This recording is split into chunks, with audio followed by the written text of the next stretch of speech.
Shraddha M. I am studying in 4th standard Jnanadeepa School, Javalli, Shivamoga, Karnataka. I am here to do an experiment called Baloon Water Fountain. We will learn about air pressure through this experiment.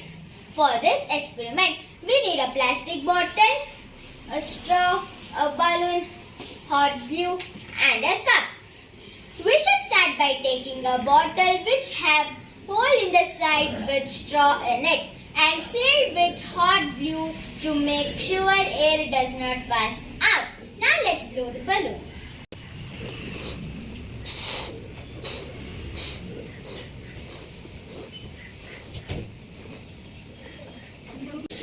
Then twist it up on the top.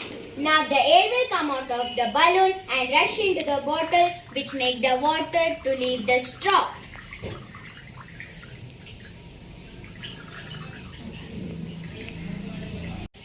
Thank you.